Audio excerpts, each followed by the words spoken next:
Morning mga katropa, mga kakusina, mga kananay. Ayan po ang ating ulam for today. Ayan, adobo po. Ayan, oh. Adobong chicken. Ayan, sobrang sarap. So, ito po ay ginisa lang natin sa sibuyas, bawang. Nilagyan ko po din po ito ng atay para sa malapot niyang sabaw. Ayan, toyo and suka. Napakasimple pong gawin ng adobo. Ayan, kasi pambansang ulam po ito dito sa Pilipinas. Ayan. Kung kayo po ay bago pa lang sa aking munting channel, please click lamang po ng subscribe, pati ang ating notification bell para po kayo manotify sa ating mga niluluto. Yan, makakatulong po itong idea para sa mga pang-araw-araw ninyong ulam. Ayan.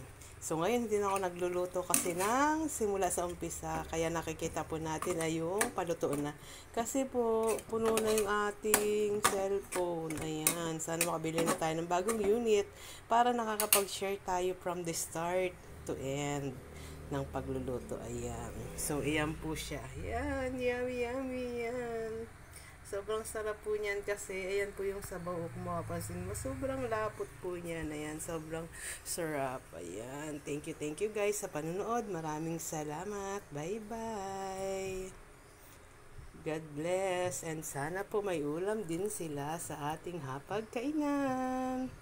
Ayan. Ika nga, I pray na sana may blessing din po kayo sa inyong hapagkainan. Ayan. Thank you. Bye.